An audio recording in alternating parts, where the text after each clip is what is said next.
이스라엘 들으라 생명의 말씀 야훼님은 우리의 주님. 참여 예수님 안녕하세요. 오늘 성경 맛들이기 역대기 상권 21장 1절에서 23장 32절까지 함께 읽겠습니다. 성부와 성자와 성령의 이름으로 아멘. 말씀은 바로 내 곁에 있고 내 입에 있고 내 마음에 있다. 주님, 성령의 빛으로 저희 눈을 여시어 주님의 길을 보게 하시고 저희 귀를 여시어 생명의 말씀을 듣게 하소서. 아멘. 성부와 성자와 성령의 이름으로 아멘.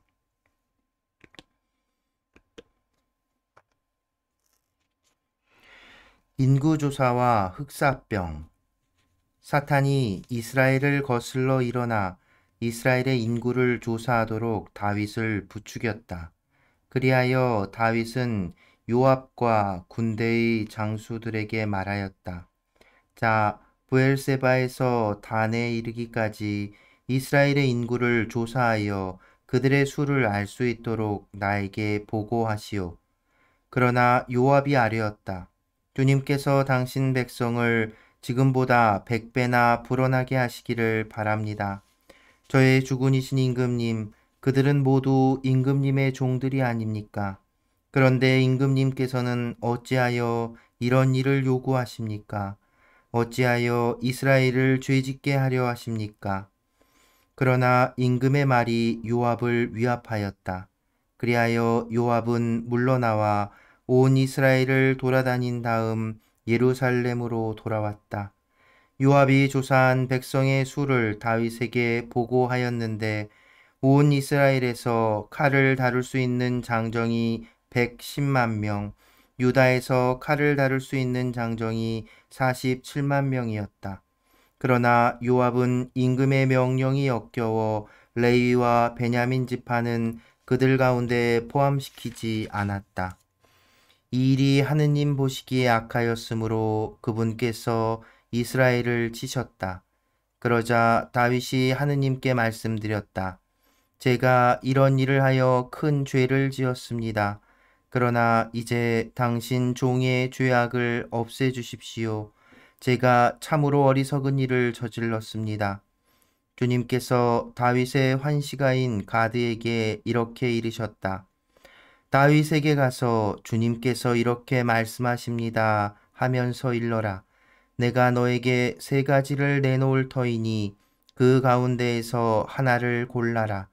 그러면 내가 너에게 그대로 해주겠다. 가드가 다윗에게 가서 말하였다.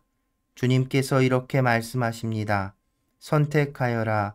새해 동안 기근이 드는 것이냐 아니면 원수들의 칼이 너를 덮쳐 3달 동안 네가 적들을 피하여 도망다니는 것이냐 아니면 사흘 동안 이 나라에 주님의 칼, 곧 흑사병이 퍼져 주님의 천사가 이스라엘의 온 지역을 파멸시키는 것이냐. 저를 보내신 분께 무엇이라고 회답해야 할지 지금 결정해 주십시오. 그러자 다윗이 가드에게 말하였다. 괴롭기 그지없구려. 그러나 주님의 자비가 그지없이 크시니 사람 손에 당하는 것보다 주님 손에 당하는 것이 낫겠소. 그리하여 주님께서 이스라엘에 흑사병을 내리시니 이스라엘에서 7만 명이 쓰러졌다. 하느님께서는 예루살렘을 파멸시키시려고 천사를 보내셨다. 그러나 천사가 그곳을 파멸시키려고 할 때 주님께서 보시고 재앙을 내리신 것을 후회하시며 파멸의 천사에게 이르셨다. 이제 됐다. 손을 거두어라. 그때 주님의 천사는 여부스 사람 오르난의 타작마당에 서 있었다. 다윗이 눈을 들어보니 주님의 천사가 하늘과 땅 사이에 서서 칼을 빼어 손에 들고 예루살렘을 향하여 그 손을 뻗치고 있었다. 다윗은 원로들과 함께 자루옷을 입은 채 얼굴을 땅에 대고 엎드렸다. 다윗이 하느님께 아뢰었다. 백성의 인구조사를 하라고 명령한 것은 제가 아닙니까? 죄를 짓고 이토록 큰 악을 저지른 자는 바로 저입니다. 그러나 주 저희 하느님, 이 양들이야 무슨 잘못이 있습니까? 그러니 제발 당신 손으로 저와 제 아버지의 집안을 치시고 당신 백성에게서는 이 재난을 거두어 주십시오. 오르난의 타작마당에 제단을 세우다. 주님의 천사가 가드를 시켜 다윗에게 여부스 사람 오르난의 타작마당에 올라가서 주님을 위한 제단을 세워야 한다고 말하게 하였다. 가드가 주님의 이름으로 한 말에 따라 다윗이 그곳에 올라갔다. 그때 밀을 타작하던 오르난이 몸을 돌리다가 천사를 보고서는 내 아들과 함께 숨었다. 그러나 다윗이 오르난에게 다가가자 오르난은 밖을 살피다가 다윗을 보고 타작마당에서 나와 얼굴을 땅에 대고 다윗에게 절하였다. 다윗이 오르난에게 말하였다. 주님을 위하여 제단을 쌓으려 하니 타작마당을 나에게 주시오. 충분한 값을 줄 터이니 그것을 나에게 주시오. 그러면 이 재난이 백성에게서 돌아설 것이오. 그러자 오르난이 다윗에게 말하였다. 그냥 가지십시오. 저의 주군이신 임금님께서 보시기에 좋으실 대로 하십시오. 여기 번제물로 바칠 소와 땔감으로 쓸 탈곡기와 곡식 제물로 바칠 밀도 드리겠습니다. 모두 드립니다. 그러나 다윗 임금은 오르난에게 아니요, 충분한 돈을 내고 그것을 사야겠소. 나는 주님께 바치려고 당신 것을 차지하지 않겠소. 또 거저 얻은 것을 번제물로 바치지 않겠소 하고 말하였다. 다윗은 그 터 값으로 오르난에게 금 600세켈을 주었다. 그리고 나서 다윗은 주님을 위하여 제단을 쌓고 번제물과 친교 제물을 바치며 주님께 호소하였다. 그러자 주님께서는 하늘에서 번제 제단 위로 불을 내리시어 그에게 응답하셨다. 그런 다음 주님께서 천사에게 분부하시어 칼을 칼집에 도로 넣게 하셨다. 그때 다윗은 주님께서 여부스 사람 오르난의 타작마당에서 자기에게 응답하신 것을 보고 거기에서 제물을 바쳤다. 그때에는 모세가 광야에서 만든 주님의 성막과 번제 제단이 기브온에 있었으나 다윗은 주님의 천사의 칼이 무서워 하느님께 문의하러 그 앞으로 나아갈 수 없었던 것이다. 그래서 다윗이 말하였다. 이곳이 바로 주 하느님의 집이며 이스라엘의 번제 제단이다. 다윗이 성전 건축을 준비하다. 다윗은 이스라엘 땅에 있는 이방인들을 불러 모으라고 분부한 다음 그들을 채석공으로 임명하여 하느님의 집을 지을 네모난 돌을 떠내게 하였다. 다윗은 또 대문짝에 쓸 못과 꺽쇠를 만들 쇠를 많이 준비하고 청동은 무게를 달 수 없을 만큼 많이 준비하였다. 향백나무도 수없이 준비하였다. 시돈인들과 티로인들이 다윗에게 향백나무를 많이 가져왔던 것이다. 다윗은 이렇게 생각하였다. 내 아들 솔로몬은 나이도 어리고 연약한데 주님께 지어바칠 집은 아주 웅장하고 그 명성과 영화를 온 세상에 떨쳐야 하니 내가 집 지을 준비를 해두어야 하겠다. 그래서 다윗은 죽기 전에 준비를 많이 하였다. 그런 다음에 그는 아들을 불러 주 이스라엘의 하느님을 위한 집을 지으라고 명령하였다. 다윗이 솔로몬에게 말하였다. 내 아들아, 나는 늘 주 내 하느님의 이름을 위한 집을 짓고 싶은 마음이었다. 그러나 주님의 말씀이 나에게 내렸다. 너는 사람의 피를 많이 흘리고 큰 전쟁들을 벌였으므로 내 이름을 위한 집을 짓지 못한다. 너는 내 앞에서 너무 많은 피를 땅에 흘렸다. 이제 너에게 한 아들이 태어날 터인데 그는 평온한 사람이 될 것이다. 내가 사방에 있는 그의 모든 적으로부터 그를 평온하게 해 주겠다. 그래서 그 이름이 솔로몬이 될 것이다. 나는 그가 살아있는 동안 이스라엘의 평화와 안정을 베풀겠다. 그가 바로 내 이름을 위한 집을 지을 사람이다. 그는 나의 아들이 되고 나는 그의 아버지가 될 것이다. 그리고 나는 이스라엘의 그의 왕좌를 영원히 튼튼하게 하겠다. 이제 내 아들아, 주님께서 너와 함께 계시어 주 너의 하느님께서 너를 두고 말씀하신 대로 네가 집을 짓는 일에 성공하기를 바란다. 다만 주님께서 너에게 분별력과 슬기를 주시어 그분께서 너에게 이스라엘을 다스리라고 명령하실 때 네가 주 너의 하느님의 율법을 지키기를 바란다. 주님께서 이스라엘을 두고 모세에게 명령하신 규정과 법규를 명심하여 지키면 성공할 것이다. 힘과 용기를 내어라. 두려워하지도 말고 당황하지도 마라. 내가 애써 주님의 집을 위하여 금 10만 탈렌트, 은 100만 탈렌트를 준비하고 청동과 쇠는 너무 많아 무게를 달 수 없을 만큼 준비하였다. 또 나무와 돌도 준비하였는데 여기에 네가 더 보태야 할 것이다. 너에게는 많은 일꾼이 있다. 채석공과 석수와 목수, 그 밖에도 갖가지 일에 뛰어난 온갖 장인들이 있다. 금과 은, 청동과 쇠도 수없이 많다. 그러니 어서 일을 시작하여라. 주님께서 너와 함께 하실 것이다. 다윗은 이스라엘의 모든 대신에게 자기 아들 솔로몬을 도와주라고 명령하였다. 주 그대들의 하느님께서 여러분과 함께 계시고 사방으로부터 그대들을 평온하게 해 주지 않으셨소. 그분께서는 과연 이 땅에 살던 사람들을 내 손에 넘겨주시어 이 땅이 주님과 그분의 백성 앞에 굴복하게 되었소. 그러니 이제 그대들은 마음과 목숨을 바쳐 주 그대들의 하느님을 찾고 어서 주 하느님의 성소를 지으시오.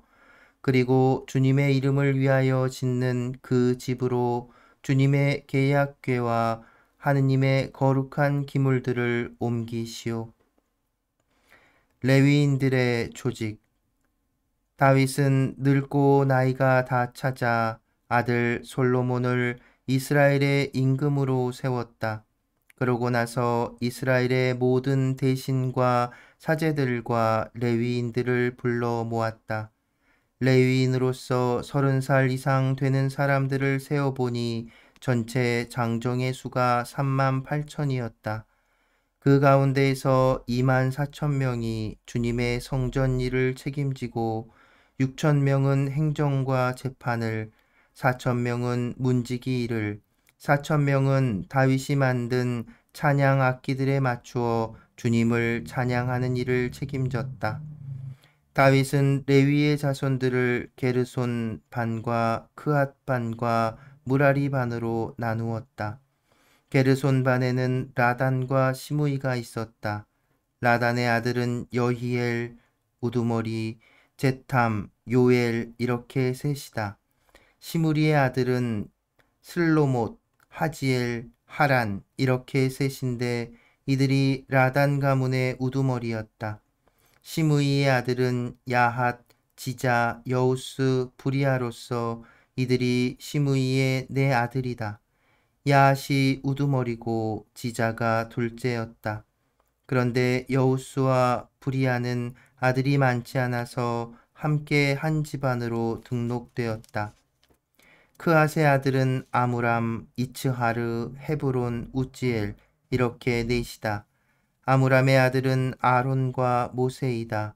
아론은 성별되어 영원히 그와 그의 자손들이 가장 거룩한 것을 봉헌하고 주님 앞에서 향을 피우며 영원히 그분의 시중을 들고 그분의 이름으로 사람들에게 축복하는 일을 맡았다. 모세는 하느님의 사람이었고 그의 아들들은 레위 지파의 명단에 올랐다. 모세의 아들은 게르솜과 엘리에제르이다. 게르솜 자손들의 우두머리는 스부엘이고 엘리에제르 자손들의 우두머리는 르하부야였다. 엘리에제르에게는 다른 아들이 없었지만 르하부야에게는 아들이 아주 많았다. 이츠하르 자손들의 우두머리는 슬로밋이었다. 헤브론 자손들의 우두머리는 여리야, 둘째는 아마리야, 셋째는 야하지엘, 넷째는 역하무암이었다. 우지엘 자손들의 우두머리는 미카이고 둘째는 이시야였다. 무라리의 아들은 마흘리와 무시이고 마흘리의 아들은 엘아자르와 키스이다. 엘아자르는 아들 없이 딸들만 두고 죽었다. 그래서 그들의 일족 키스의 아들들이 그들에게 장가들었다. 무시의 아들은 마흘리, 에데르, 여레못 이렇게 셋이다. 이들이 집안과 집안의 우두머리별로 본 레위의 자손들이다. 그들은 모두 그 수대로 이름이 등록된 20살 이상의 사람들로 주님의 집의 일을 맡아 하였다. 다윗은 이렇게 말하였다. 주 이스라엘의 하느님께서 당신 백성을 평온하게 해주시고 예루살렘에 영원히 계실 것이다. 그러므로 레위인들은 더 이상 성막과 거기에 쓰는 모든 기물을 나를 필요가 없다. 다윗의 이 마지막 말에 따라 이렇게 20살 이상 되는 레위인들의 수가 헤아려졌다. 그들의 임무는 아론의 자손들을 도와 주님의 집 안팎들과 방들을 보살피고 거룩한 것을 모두 깨끗이 하며 하느님의 집에서 드리는 예배를 돌보는 것이었다. 또 제사상에 차려놓은 빵, 곡식 제물로 바치는 밀가루, 누룩 없는 과자, 구운 예물과 반죽한 예물을 마련하고 양과 크기를 재는 모든 일도 맡았다. 그리고 아침마다 주님 앞에 나아가 서서 주님께 찬송과 찬양을 드리고 저녁에도 그렇게 하였다. 또한 안식일과 초하룻날과 축일에 주님께 번제물을 바칠 적마다 법규에 따라 정해진 때에 주님 앞에 바치는 일을 맡았다.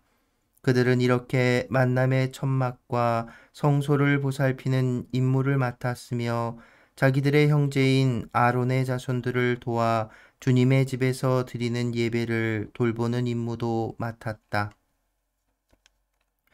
성부와 성자와 성령의 이름으로 아멘. 말씀은 내 발의 등불이요 나의 길의 빛이옵니다. 주님, 저희가 성경을 생명의 말씀으로 믿고 기도하며 살고 선포하게 하시어 언제나 성령 안에서 평화와 기쁨을 누리게 하소서. 아멘. 성부와 성자와 성령의 이름으로 아멘.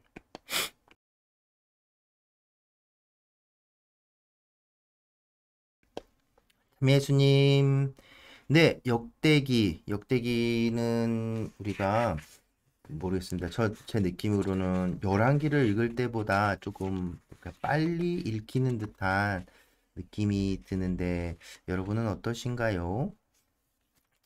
오늘 읽은 부분은 조금 지금까지 얘기했던 역대기의 특징들과 비교했을 때 조금 차이가 있죠. 뭐냐면 다윗이 잘못한 것들을 역대기는 숨기고 전하지 않았는데 오늘은 다윗의 잘못을 그대로 드러내죠.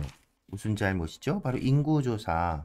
일단 여러분 기억하시죠? 인구조사가 왜 하느님 보시기에 역겨운 것인가? 그러니까 뭐냐면 인구조사를 한다는 의도는 그 인구수에 따라서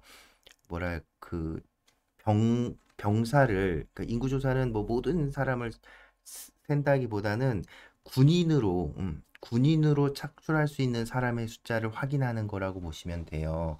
그런데 이제 이스라엘의 전통에서 뭐냐면 하느님께서 임금이시고 그래서 이제 이스라엘에 이제 전쟁이 있을 때 다른 민족들과 싸워야 할 때 각 지파들에서 자발적으로 이렇게 나서서 전쟁에 임했단 말이죠. 어떤 그런 전통이 있는 거예요. 그런데 인구수를 조사했다는 거는 어떤 의미가 있냐면 정치적인 의미가 이제 왕권이 자리 잡고 하다 보면 상 상비군이라 하죠. 그러니까 왕의 직속 부대 언제나 그 상주한 언제나 이제 상주에 있는 군인들 그러니까 그런 세력에 대한 어떤 욕심이라고 할까요? 그것이 이제 이 인구조사에 담겨 있는 거예요. 그러니까 그것은 무엇입니까? 하느님의 보호하심, 하느님이 임금이신 이 신정 사상과는 부딪히는 거죠. 그래서 이제 굉장히 하느님께 불손한 그런 행위였어요. 근데 다윗이 그런 행위를 저지르는 것을 다른 것 다 숨겼는데 이건 왜 그대로 뒀을까? 생각해 볼 수 있지요. 그래서 결론적으로 말씀드리자면 이 인구조사 그리고 그 인구조사에 벌로 내린 흑사병, 그 흑사병이 을 통해서 마지막 결론 나오는 게 뭐냐면 예루살렘 성전이 올라가게 되는 그 자리에 대한 어떤 기원이 여기서 등장하거든요.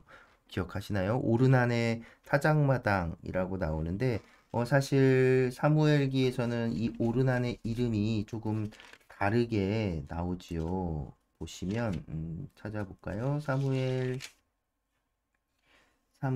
학원 24장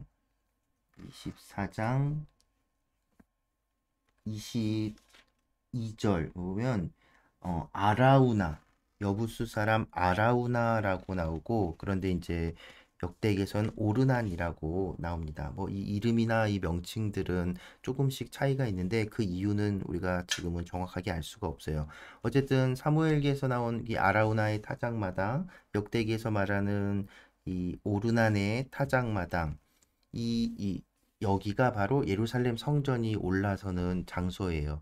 그러니까 이 장소에 대한 이야기를 하기 위해서 역대기 저자는 다윗의 잘못, 치부이지만 그 이 인구조사에 대한 이야기를 하지 안 할 수 없었던 거죠.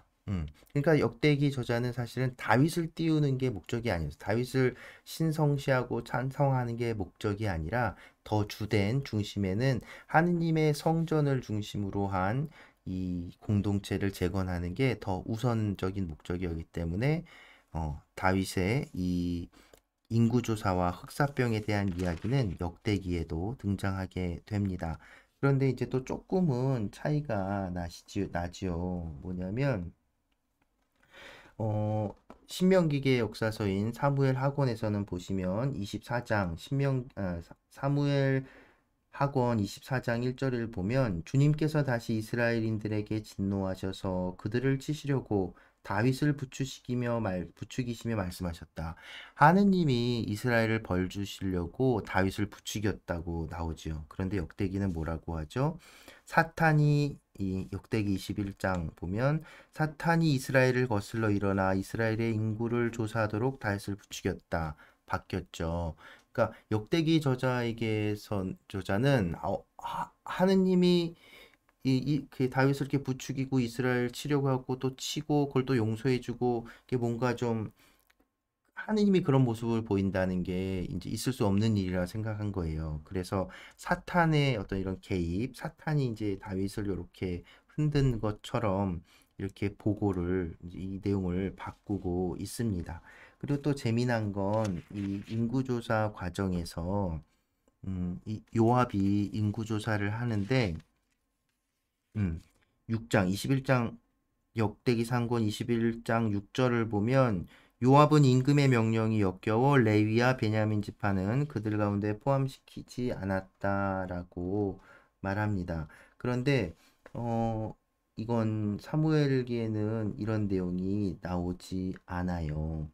그리고 또 사무엘기에서는 이제 지역 이름들을 쫙 훑는데 역대기에서는 그 이제 그런 부분들은 아주 축소해서 그냥 조사했다, 돌아다녔다라고만 짧게 언급하죠. 명단이나 이런 통계를 좋아하는 역대기 저자가 예, 그건 오히려 축소를 해요. 그 이유는 뭘까요? 그쵸. 다윗의 이 치부를 드러내긴 하지만 이 인구조사에 대해서 막 자세하게 설명하고 싶진 않은 거예요. 그리고 또 한 가지, 레위와 베냐민 지파는 뺐다라는 언급을 이제 삽입을 해요. 이건 왜 그러냐면, 레위 지파는 뭐죠? 네, 제사장 직분을 맡은 사제직이 직분을 맡은 지파잖아요. 그러니까 성전에서 예배를 주관하는 레위 지파, 그리고 베냐민 지파는 왜? 베냐민 지파가 있는 지역이 어디였을까요? 예, 바로 예루살렘인 거예요. 예루살렘. 그러니까 어, 뭐 성전에서 제사를 집행하는 사제 그 집안인 레위 지파하고 예루살렘 이 성전이 곧 세워지는 이 성전이 있는 예루살렘이 있는 이 땅을 이렇게 땅에 터를 두고 있는 이 베냐민 지파, 이 두 지파는 요압이 인구조에서 뺐다라고, 그러니까 하나님 보시기 그 죄에 포함되지 않았다라고 이제 이런 언급을 하는 거죠. 그러니까 역대기 저자가 얼마나 이 성전과 성전에서 예배드리는 레위 지파에 대해서 그 사제의 계급에 대해서 얼마나 중요하게 생각했는지가 이런 데서도 또 드러나는 것이라고 볼 수 있습니다. 그래서 이렇게 신명기계 역사서와 역대기계 역사서를 이렇게 놓고 이렇게 쭉 이렇게 보면 아, 이제 재미난 이런 상황들을 볼 수 있고, 그리고 또, 이, 역대기 저자가 이제 처해 있는 상황, 그가 그 왜 이렇게 이런 것들을 했을까? 그 당시에는 정말 나라도 망하고, 그래서 이제 공동체를 다시 모아야 되는데, 그 중심에 하느님의 성전, 정말 사실은 신명기계 역사서에서는 그 갈등이 있었죠. 신정 정치, 전통적인 신정 사상과 이제 그래도 일반적인 이제 왕정 이 두 개의 갈등이 있었는데 오히려 이제 그 후대 역대기에서는 왕정이 이제 무너진 거죠. 그리고 이제 신정이 중심이 되어야 한다라는 어떤 그런 깨달음, 그래서 그것을 중심으로 역사를 다시 해석하는 것이라고 볼 수 있습니다. 이런 것들이 또 재미있는 것이죠. 그래서 뭐, 그러니까 이제 지금 역대기 읽으면서 제가 이제 신앙적인 부분 이런 것들을 좀 제가 덜 다루고 이런 비교하고 이런 부분 주석학적인 부분들 좀 중심으로 얘기하는데요. 네, 그래도 그 기본 역대기 저자 역시도 단지 그런 역사를 서술하는 것이 목적이 아니라 잊지 말아야 될 거는 이런 이제 신명기 역사서를 이렇게 수정하고 그러니까 그, 그 변형시키고 하면서 그 이런 편집을 보이는 그 의도는 바로 성전 중심의 하느님 야훼 신앙이 그들에게 그들 삶에 그들 공동체 나라 잃은 백성인 이 그들에게 굉장히 중요했었던 것. 그래서 사람들을 하느님께 대한 이 신앙, 그것도 그 성전을 통해서 이제 같이 그 하나로 만들려고 하는 그런 마음이 있었다는 것. 그리고 또 그 생각해 보세요. 이 신앙도 많이 흐려지고 그 외부인들 그 이방인들과 섞여 지내면서 혼탁해졌을 거잖아요. 그래서 역대기 저자는 자기의 처한 상황에서 그런 어떤 순수성을 찾을 수 있는 방법이 바로 이 성전과 그 하나님께 드린 예배, 제사 이런 것들에 있었던 겁니다. 네, 그런 부분들을 이제 살펴보면서 이제 또 계속해서 우리 역대기 천천히 읽어 가도록 하겠습니다. 네, 오늘은 가톨릭 성가 65번 예루살렘 복되고라는 성가가 있어요. 이 성가 나누면서 마무리합니다. 네, 오늘도 함께 해주셔서 감사합니다.